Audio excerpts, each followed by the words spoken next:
Добар ден, Алфа Ординација, ново издание во рамки на програмскиот појас Алфа Скоп. Се надевам дека и денеска ќе го задржиме вашето внимание, особено со тема која што има општ карактер, а се работи за оралното здравје. Дали доволно сте ги миеле или ги миете забите и какви се последиците од неодржувањето на оралното здравје? Појава на афти и разни други непријатности врзани со оралното здравје. Денеска ќе ги продискутираме со нашиот гостин, доктор Марио Илковски, стоматолог од Аџибадем Систина болницата. Добар ден, добре ни дојдовте. Добар ден, благодарам за поканата. Се надевам дека пациентите со кои што се среќавате вие немаат големо нарушено здравје, бидејќи во последно време навистина едукацијата и на помладата популација е веќе на повисоко ниво и повеќето редовно ги мијат забите, но сепак нарушеното орално здравје не е само производ на нередовно миење на зъби, има и многу други причини и фактори. Во текот на емисијата ќе го зборуваме токму тоа. Но ајде да кажеме една воведен дел за тоа што е орално здравје и основни нешта кои што треба да ги знаеме за доброто орално здравје. Вака, оралното здравје значи како поеме склоп на повеќе работи, од кои првата работа е оралната хигиена.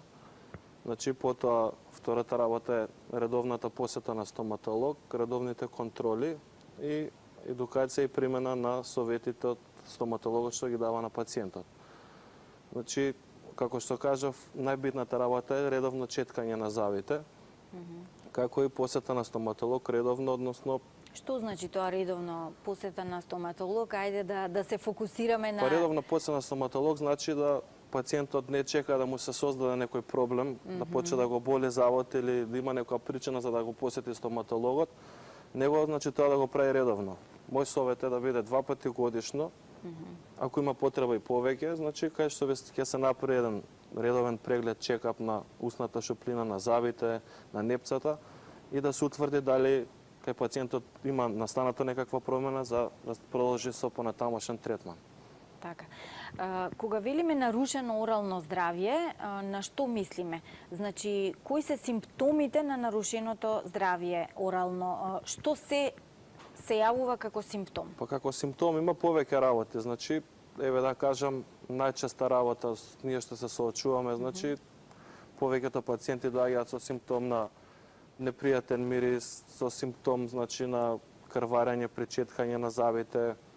Значи во поодмината фаза, значи кога доаѓаат со болка, на пример и со разни проблеми што настануваат од секојдневието. Најчесто, значи како што кажав, е проблемот значи со крварење на непца, со некои да кажеме промени од типот на афти, значи различни, на пример, настанување на значи зъбен камен, зъбен плак во устната шуплина, каде што на пример самите во третманот, да кажеме домашна со орална хигиена не може да го елиминираат проблемот и доаѓаат да посетат стоматолог, значи да добијат совет и третман за понатамошно лекување. Кога зборуваме за нарушено орално здравје, секако дека во таа генерализација мора да ги споменеме и луѓето кои што имаат вештачки вилици, дека и тие зъби треба да се мијат, така ли? Па нормално, значи тие зъби кај нас на пример еве да ги кажеме протетските реставрации се или мобилни, како што кажавте се протезите и фиксни, значи протетски изработки. Сега многу луѓе имаат мислење дека ако имаат вештачки зъби, дека оралната хигиена не треба да е зголемена. Значи, спротивно, ако миеме 2 пати, ако ги четкаме нашите зъби, вештачките треба дупло повеќе. Значи, кај нив хигиената треба да е на многу високо ниво и оралната хигиена и прегледите кај нас и контролите значи да бидат зачестени. Зошто треба двојно повеќе да ги четкаат? Затоа што значи во ситуациите кај што имаме значи вештачко забало, еве да кажеме фиксни протетски изработки, забот како заб, значи материјалот не страда, него страдаат меките ткива, односно непцата. Значи спојката на протетичките изработки со меките ткива, значи се тие места кај што страдаат. Значи тие места се посклони на собирање на дентален плак, што понатака ако не се чисти преминува во во забен камен, кој што го иритира непцето, крвари непцето, ствара непријатна миризба и може да дојде до расклатување на забите и на крај до губење на забалот. Морам уште ништо да ве прашам за овие вештачки вилици. Обично повозрастните кои што имаат вештачки вилици си ги чуваат во вода и мислат дека со тоа е задоволена оралната хигиена. Не, добро, тие што ги спомнувате, тоа се тоталните протези или парцијалните кои што се мобилни, значи се вадат. Значи кај нив е потребно после секое јадење да се извадат, убаво да се исчистат, па потоа се вратат во устната шуплина. Значи некои ги ставаат во текот на вечерта во вода за дезинфекција, нели постојат се и разни таблети за нивно чистење. Значи тоа го прават од таа причина, значи да ги дезинфицираат. Но тоа не значи дека не треба да се употреби четка и Не треба да се употреби сега. Така да. Добро, ајде да кажеме кои се причини може да го нарушат нашето орално здравје. Тука се нели бактериски инфекции, стрес, генетика. Па вака, значи тук повеќе работи се опфатени, од кои да кажам најголемиот проблем, пак ќе кажам најголемиот проблем прво што настанува е од бактериските инфекции, односно значи првичното нешто да кажам што е најзастапено крварењето настанува од забниот плак. Значи забниот плак е кога не се одржува доволно орална хигиена, доаѓа до една акумулација на забен плак, значи тоа е биофилм кој мешавина со плунката се ствара како тало околу забите. Значи со некое време на нечеткање на забите, овој забен плак значи се ствара како калкулус и преминува во забен камен. Тој забен камен значи се таложи во пределот на вратот од забите, каде што доаѓа до потиснување на генгивата и до незино воспаление и крварење. Значи ако не се исчисти ова, значи доаѓа до да кажам почетна парадонтопатија која ако не се третира, значи преминува во парадонтална болест, но што парадонтоза и може да доведе до губење на забите. Затоа што кажав е многу битно значи ова редовно чистење и прегледи значи на 2 пати годишно, каде што рачно него со ултразвучно значи чистење се чисти овој забен камен. Ако е потребно, значи се прават и дополнителни третмани на генгивата, се аплицира медикаментозна терапија, значи за да се превенира болеста на парадонтоза. Така. Овие бактерии кои што се создаваат во устата од нехигиена, можат ли да наштетат освен во устната шуплина да му наштетат на организмот? Па може, значи денешно време сите болести што се на пример во организмот што настануваат може да ги споиме со устната шуплина, пошто главен прва порта во телото ни е самата устна шуплина. Така да, значи, да кажам, кардиолошките заболувања, значи, првично ги праќаат на стоматолог или пред некоја интервенција, значи да се интервенира, да се направи една панорамска снимка за да се види дали има некои периапикални промени, односно инфекции во пределот на апексот на забот, односно во врвот на коренот на забот, значи ако се увиди нешто такво, значи се интервенира со екстракции, па после тоа на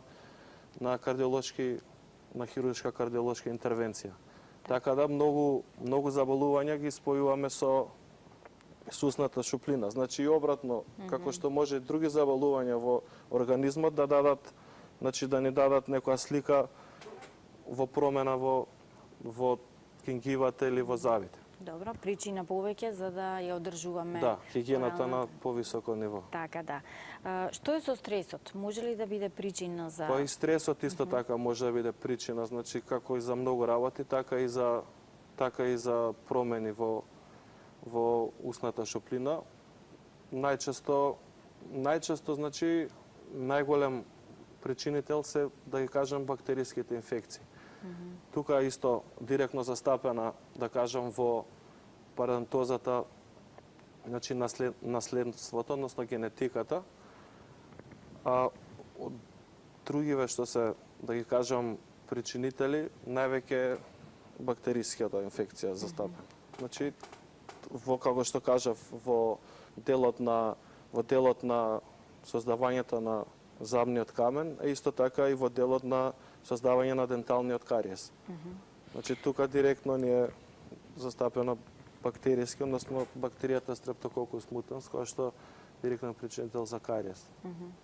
Така, можат ли хронично болните кои што постојано секојдневно земаат одредена терапија, таблетарна, да бидат потенцијални ваши пациенти со нарушено орално здравје? Па Можат ли зависи- лековите да играат? Да, лековите играат улога во тоа што некои лекови, значи при долготрајна употреба доаѓаат до, значи даваат ефект на сува уста, односно нема доволно излачување на плунката, што создава еден, да кажам, проблем.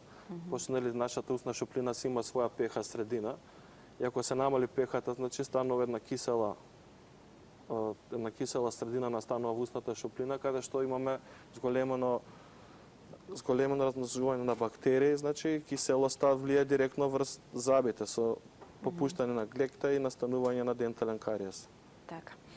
Во разни периоди од животот на човекот има разни промени во неговиот организам, па така и во устната празнина.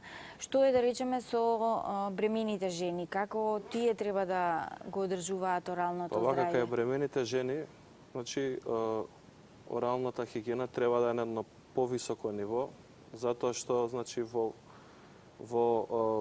да го кажам, период на бременост, значи имаме зголемено лачење на хормони, значи имаме зголеменост на прогестерон и естроген, значи излачување, каде што дава една посебна чувствителност во устната шуплина, односно дава едно црвенило на непцата, може да бидат отечени, значи полесно да крварат на четкање и сето тоа е некоја нормална појава, најчесто почнува во вториот месец, а најзачестена е во 8-миот месец. Значи, во овој период на бременост треба, значи, понежниот пол, значи, да внимаваат многу на својата хигиена, значи, да биде зачестена. После секоја ден, ако се во можност да ги четкаат забите, за да не дојде до некоја по-страшна промена. Добро, кога ги спомнавте хормоните, морам да прашам и за жените во менопауза. И тоа е една категорија на па пациенти. кај жените во менопауза, значи, овие хормони се намалуваат, да ги кажеме, и сега во тој период, кај жените во менопауза, исто така знаат да се јават доста промени. Значи, најчести промени кај жените во менопауза е, значи, осетот на жарење, печење во устната шуплина. Значи, тоа е поради намалување на плунката, имаат чувство на сува уста и ради тоа се јавува жарење и печење. Така да и они треба да имаат зголемена орална хигиена, значи да внесуваат поздрава храна, што прави стимулација на лачење на плунка во организмот и во устната шуплина, значи за да одржува таа пеха средина, да го нема тоа чувство во устата. Така, тоа жарење може ли да се смири со овие антибактериски водички кои што ги имаме за орална хигиена? Во денешно време се користат доста тие антисепни водички, ги има во голем број на пазарот, значи тие се добри во период кога имаме осетливост да се користат, например. Сега секој човек во одреден период има некоја осетливост, значи чувствителност во устната шуплина, значи во тој период треба да се користат после миење на забите овие антисепни води.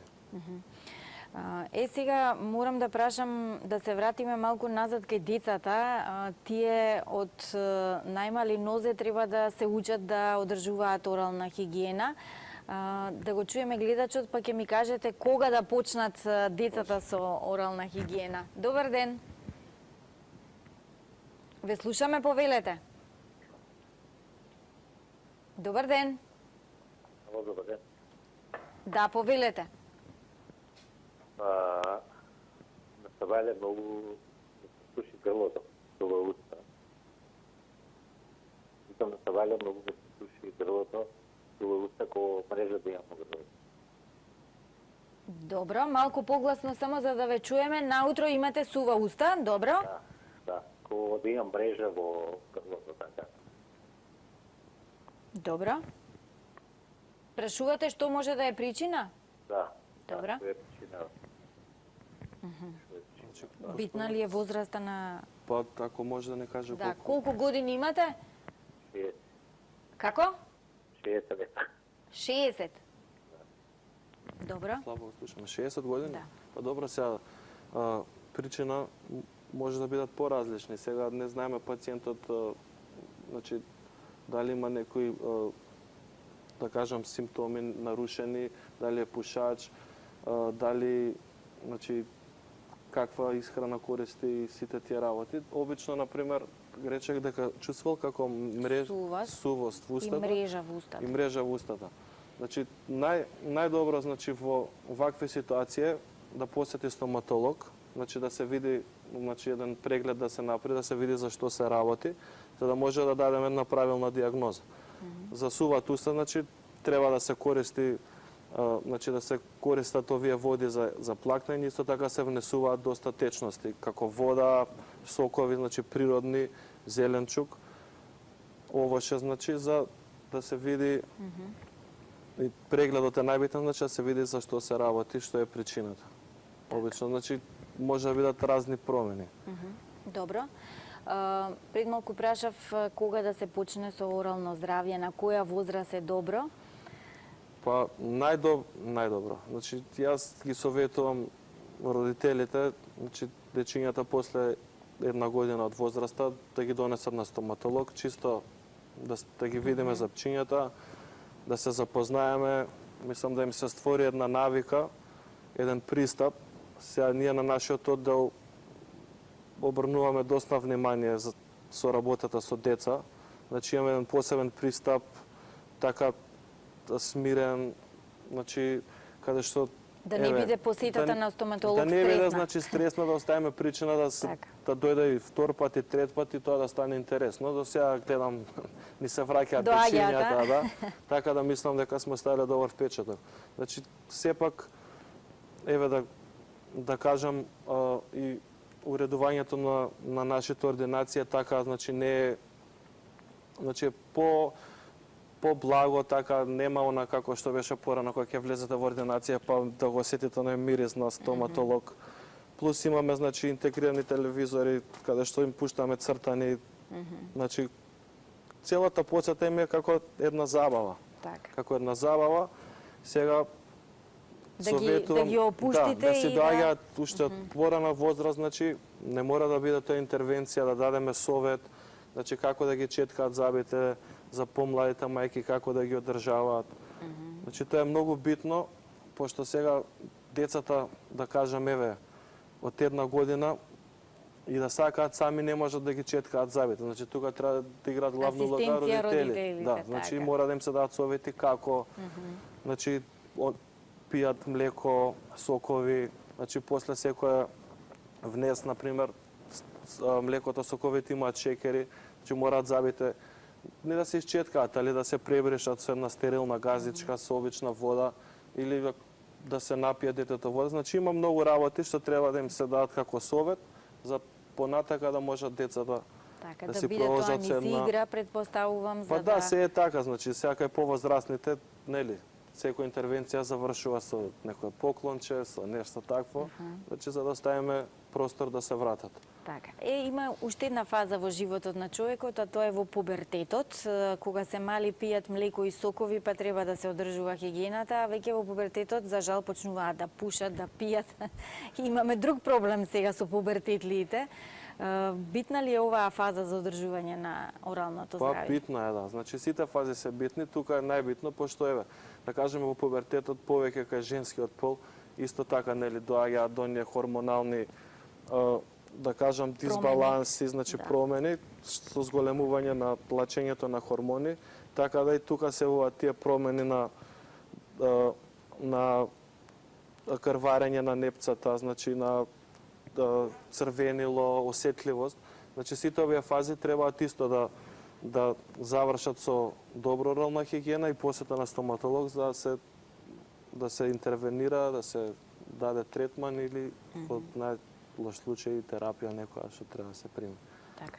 Интересно е да кажеме дека во одделот стоматологија во Аџибадем Систина се ординираат и деца со посебни потреби. Тоа е посебно прилагодена ординација, просторија каде што и тие доаѓаат, третманот за нив е сосема поинако. Така. Значи, кај овие, да ги кажем, кај ова категорија на пациенти на деца, значи, пристапот е многу поразличен. Значи, мора ова интервенција да дојде со таа општа анестезија, да кажам,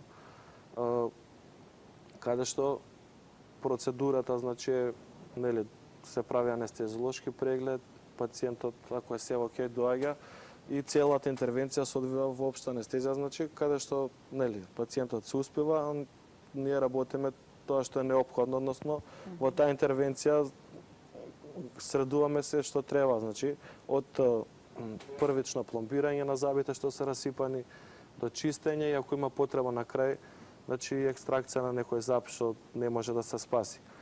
Сега, после тоа, пациентите си одат истиот ден, после час-два во лежење во дневна болница. Ова е процедура, значи, што мора да дојде на ваков начин. Значи, со деца со метална ретардација нема друг начин, нема соработка за да се изврши ова интервенција. А они се поосетливи, значи, пошто кај нив е многу тежната оралната хигиена. Значи, они четкаат со помош на своите родители, ама и тоа оди тешко. Еве, според разговори и кажувања со родителите, значи, многу е тешка одржувањето на оралната хигиена, така да зъбите многу често страдаат. Плюс и овие деца, значи, се земаат системски терапии, значи, долготрајно, што исто така делува директно на устната шуплина.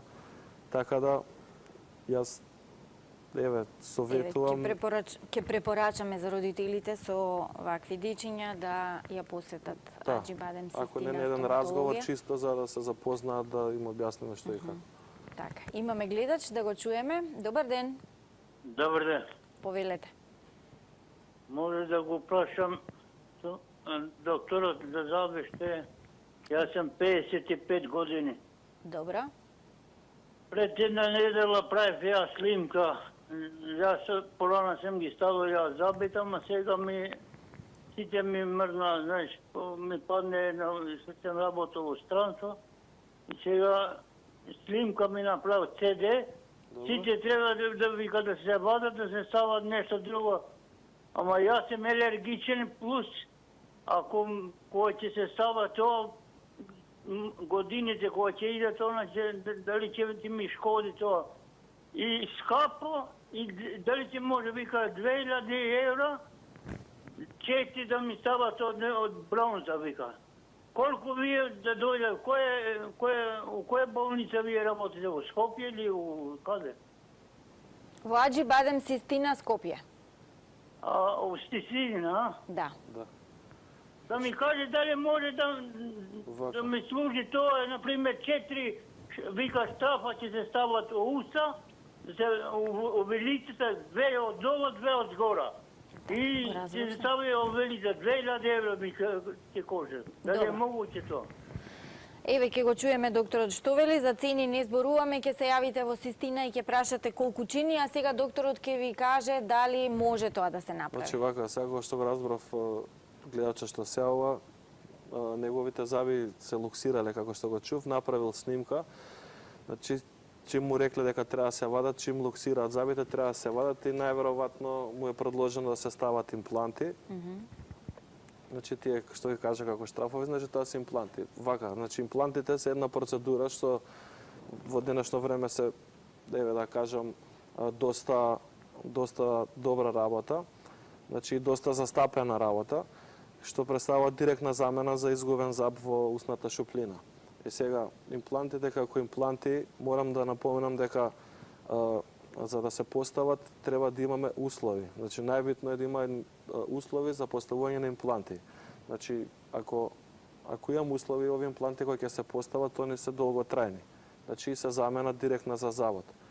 Во вакви случаи, каде што имаме парадентоза, најверојатно, пошто господинот каже дека му се клатат зъбите, Значи треба да се види дали имаме доволно дали има доволно коска за да може да се постават овие импланти. Значи тоа мора за тоа мора да направи снимка. Господинот каже дека има снимка, али го советувам најдобро е, пошто цените нема да ги коментираме, тоа е една поскапа процедура, значи дентална процедура, импланти, каде што треба да дојдат тие мостови.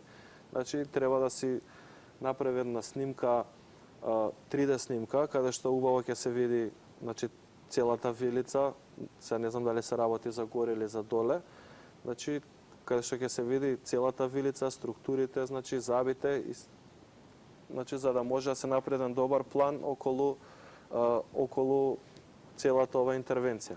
Пошто сепак таа е инвазивна хируршка интервенција, каде што значи треба да се направи добар план. Во Систина имате и 3D рентген? Да, кај нас во болницата поседуваме и 3D рентген, значи овој рентген е највеќе се употребува баш ради тоа, значи ради поставување на импланти. Сега во сите европски земји без 3D снимка, значи не се оди на тој третман, пошто нели еве да кажеме во горната вилица е многу битно, тука се максиларните синуси, во долната вилица значи тука е каналот на мандибуларниот нерв, значи тука поминува нервот и мора да е многу внимателно, значи процедурата изведена, поради тоа што може да дојде до некое механичко штетување, не да Боже и да настане пареза. Така. Ајде да кажеме за заболувањето на непцата. Како може да дојде до заболување на непца? Па најчесто, значи, сега заболувањето на непцата најчесто настанува од нередовната хигиена. Значи, кога ќе видиме све се сведува на хигиената така и све се сведува на редовните прегледи. Значи, со нередовната хигиена настанува тој забен плак што преминува во забен камен и тоа доаѓа до директно иритирање на непцата.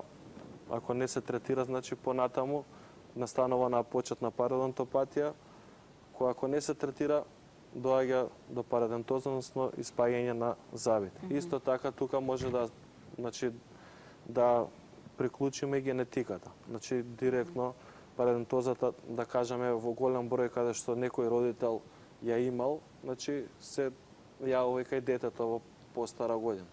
Али во денешно време сето тоа може, како да кажам, со редовни третмани, со чистења, значи со вклучена на медикаментозна терапија, значи времето на тој процес да се пролонгира, за не до најлошото губење на забите.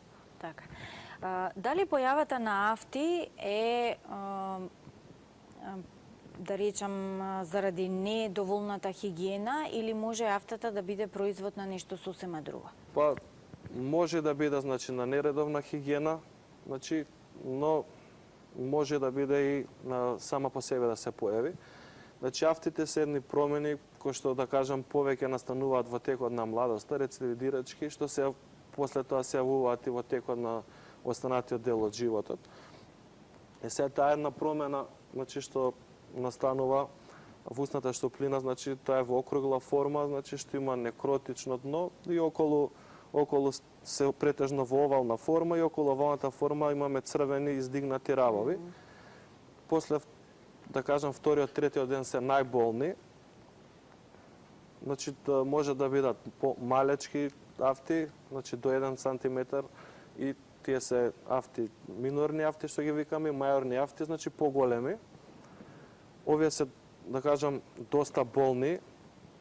И сега кај нив најчесто причината им се спојува со нарушениот имунитет, најчесто, и исто така како реакција на некоја друга состојба, да кажеме стресна состојба, да кажеме кај некои пациенти што висока температура после тоа да би се појавиле.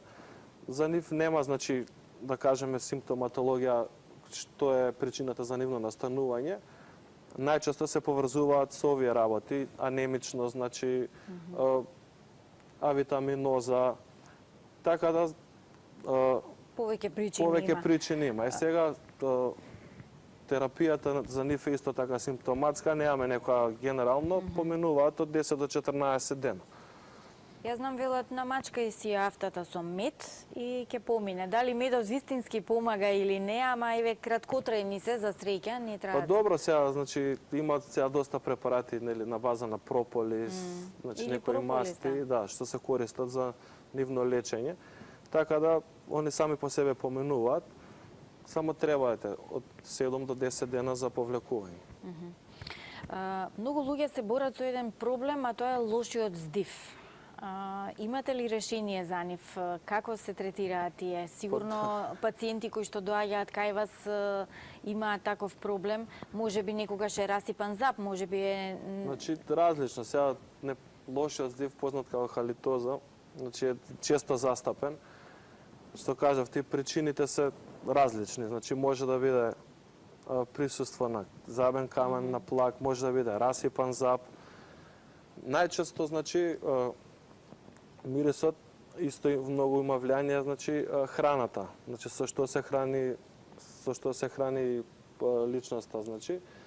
Така да, во текот сега дали внесува мрсна храна, месо, значи риба, значи таа храна како се вари, ослободува гасови кои одат во крвотокот, нели низ белите дроби, после ги издишуваме, што ствараат еден непријатен мирис.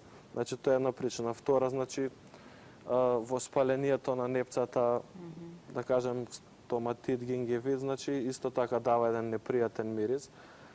Исто така тука да споменеме пушачите, конзумирање на алкохол. Значи има доста причини за овој непријатен мирис во устата, така да треба, како што кажав, да се диагностицира за што се работи. Значи ако е од расипан зап, да дојде да посети стоматолог, да го поправиме завод. Ако треба третман чистење на гингивата, да се направи третман. Вас ви помага маска со таков пациент? Со лош здив? Па веќе сме се навикнале, да. И без маска и со маска веќе се навикнуваме. Така, да, малку да се пошегуваме.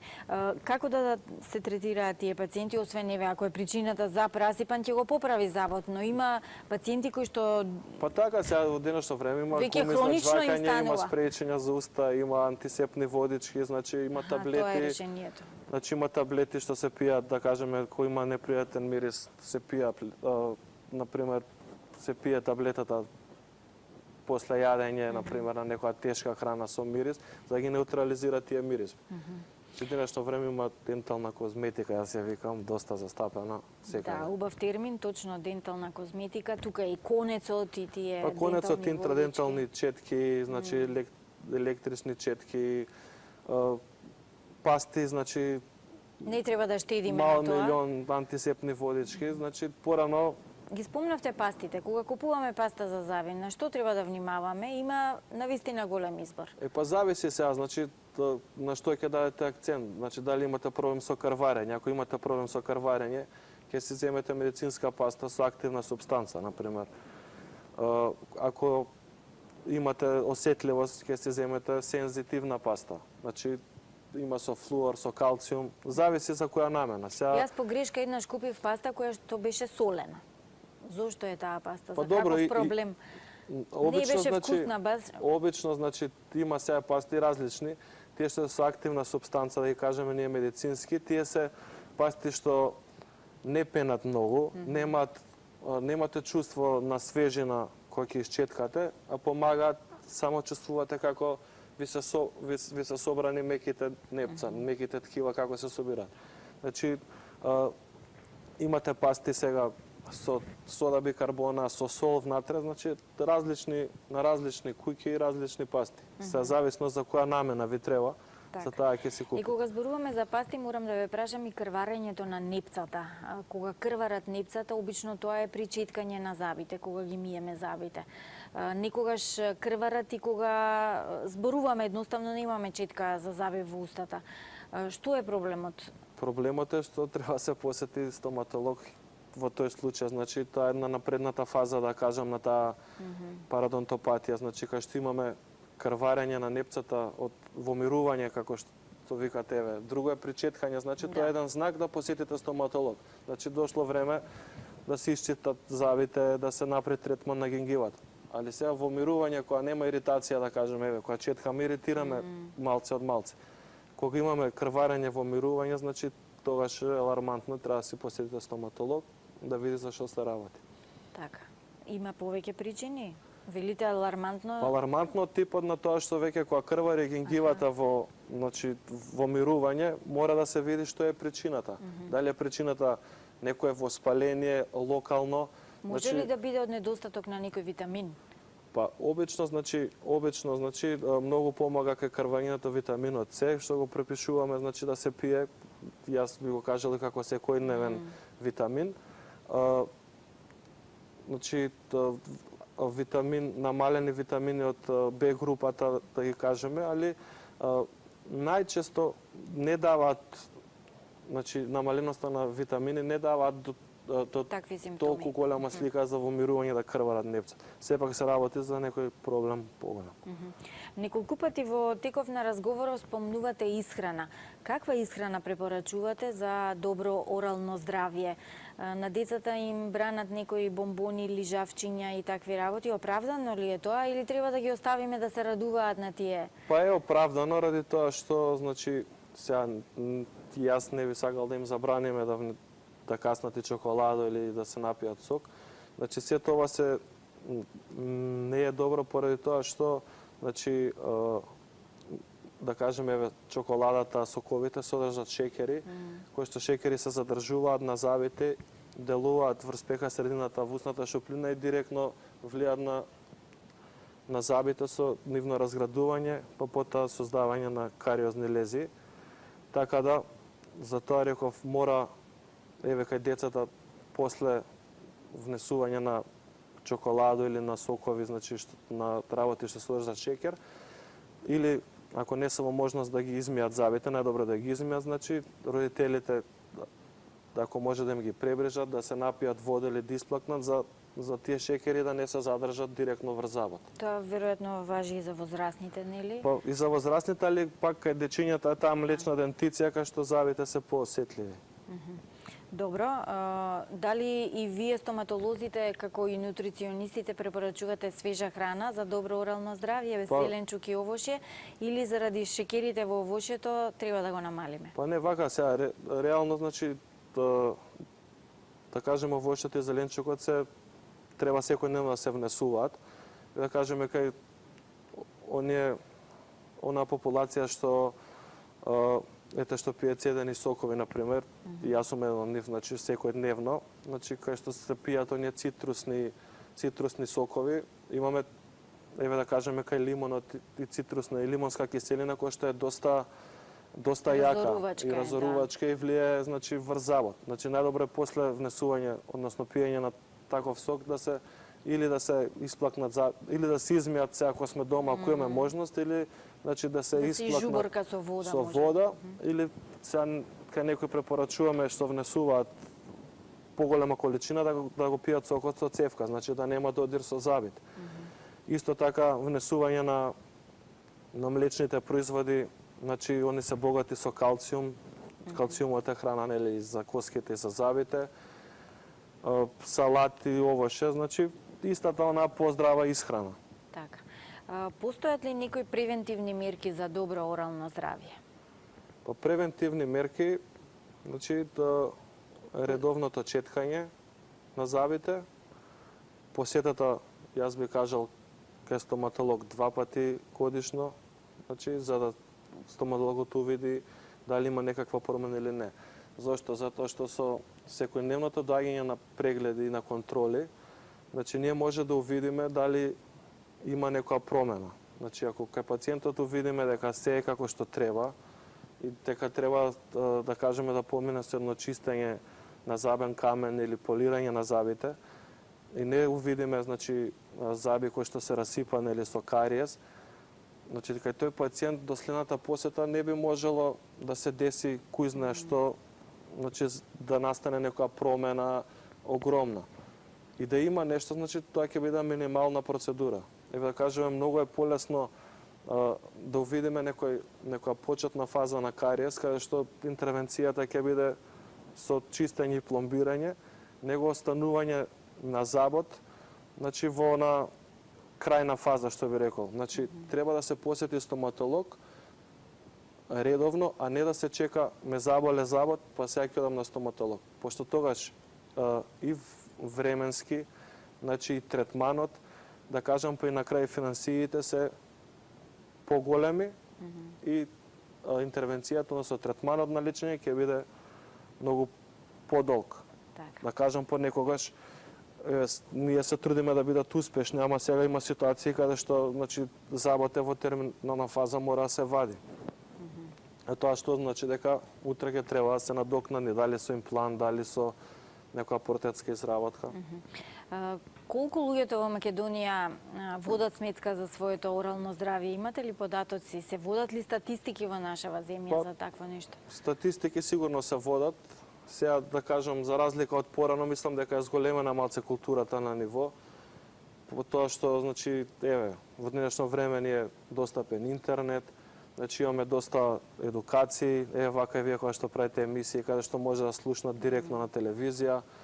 Исто така и во болницата имаме едукации за одредена категорија, да кажеме за жени во бременост, имаме предавања, значи за одржување на оралното здравје. И самите луѓе денеска на интернет може да прочитаат за што и да ги интересира. Така да мислам дека малце, еве да кажам, таа орална култура е малце на повисоко ниво од него порано. Така да требаме ние како доктори, а и самите родители, значи, тоа што разговаравме претходно, уште од најраното детство да почнат да разговараат и да ми објаснуваат на своите деца што значи таа орална хигиена и како треба значи да створат навика за тоа. Пошто кога ќе створат навиката, потоа е се полесно. Сега на постара популација не можеш некој што не ги миел завите или што имал катастрофална орална хигиена да му смениш ти навиката кога он Така, добро, но треба возрастните треба да даваат совети на помладите, па треба да. Затоа нека покажат со личен пример. Јас се сеќавам дека многу одамна пред години во некои училиште имаше и стоматолошки ординации, децата со запишување во училиште ги посетува, стоматологот ги познаваше децата од тоа училиште и некако имаше континуитет во одржување на оралното здравје. Мислите ли дека тоа е едно добро решение да се продолжи натаму со отварање на стоматолошки ординации? Па сега како решение мислам дека е добро. Сега не знам во школите дали имаат ординации во кој. Мислам дека веќе нема, затоа и го споменав ова. Знам јас кај што учев основно имаше на времето ординација. Нели тоа беше направено за така, можеби во исто основно сме учеле и во моето имаше. Затоа и го ние исто така со некои училишта значи ги имате соработка, ги посетувате? Не, нас не посетуваат, каде што нели ги запознаваме со првично со ординацијата, после тоа значи им даваме совети за правилно четкање на зъбите, што да јадат, како им правиме превентивни прегледи. Така да мислам дека е добра идеја. Нормално, се што е поврзано со здравјето, треба да се реши и тоа, да. И ќе биде добро за идните генерации. Јас ви благодарам за учеството во денешното издание на Алфа Ординација. Ова е подарок од Color Media за вас и Алфа Телевизија. Ќе прочитате нешто интересно, се надевам за вас. Почитувани гледачи, и вам ви благодарам за вниманието. Останете и натаму со Алфа Телевизија. Довидување од мене. तेरी तो तबीयत खराब है, तो नीचे क्या कर रहा है?